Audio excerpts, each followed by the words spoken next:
Hello hi అండి, welcome back to my channel Sravanthi Narla cooking recipes. ఈరోజు recipe వచ్చేసి తోటకూరతోటి వెల్లుల్లి కారం చూపించబోతున్నాను. వేడి వేడి అన్నంలోకి చాలా సూపర్గా ఉంటుంది. ఒకసారి మీరు వీడియోని అయితే ఫస్ట్ నుంచి లాస్ట్ వరకు స్కిప్ చేయకుండా చూడండి, మీకే అర్థమవుతుంది. ఎప్పుడు ఒకే విధంగా కాకుండా ఇలా ఒకసారి ట్రై చేయండి. ఇప్పుడు వెదర్ అయితే చేంజ్ అయిపోయింది, వర్షాకాలం కాబట్టి ఆకుకూరని కొంచెం హాట్ వాటర్లో సాల్ట్ వేసి 2 టైం ఫ్రెష్గా కడిగి పక్కన పెట్టేసుకోవాలి. ఇప్పుడు ముందుగా మిక్సీ జార్లో కట్ చేసిన ఆనియన్స్, ఒక 20 వరకు వెల్లుల్లి రెబ్బలు, 1 spoon salt, 1 spoon chilli powder వేసి మిక్సీ పట్టి పక్కన పెట్టేసుకోవాలి.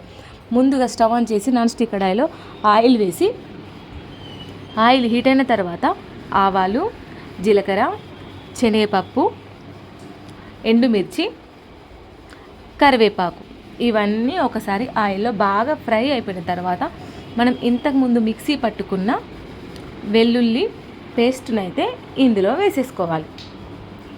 ఇప్పుడు ఇందులో బాగా మిక్సీ అయ్యేంత వరకు, పచ్చి వాసన పోయేంత వరకు, ఆయిల్ ఇందులో నుండి సపరేట్ అయ్యేంత వరకు మంచిగా కలుపుకోవాలి. ఇది వేడి వేడి అన్నంలోకి చాలా సూపర్గా ఉంటుంది. అసలు తిన్నా కొద్దీ తినాలనిపిస్తుంది, అంత బాగుంటుందండి. మీరు ఒకసారి తప్పక ట్రై చేయండి. ఎవరైతే నా ఛానల్ని సబ్స్క్రైబ్ చేసుకోకపోతే వెంటనే సబ్స్క్రైబ్ చేసుకోండి. మీరు అలా చేసుకోవడం వల్ల నా నోటిఫికేషన్స్ అన్నీ మీకు వస్తాయి. పక్కనున్న బెల్ ఐకాన్ని కూడా మీరు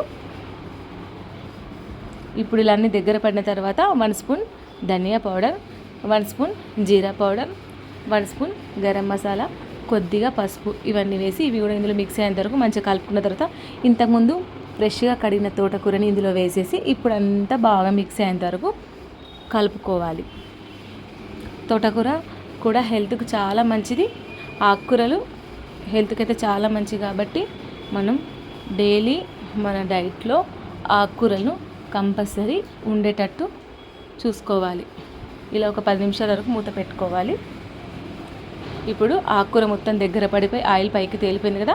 ఇప్పుడు ఇందులోకి కొద్దిగా సాల్ట్, ఆల్రెడీ మనం మిక్సీలో వేసేసుకున్నాం కాబట్టి కొద్దిగా సాల్ట్, కొద్దిగా చిల్లీ పౌడర్ కూడా వేసేసి బాగా మిక్సీ అయ్యేంతవరకు కలుపుకొని మరొకసారి ఒక 5 నిమిషాల వరకు మూత పెట్టుకోవాలి.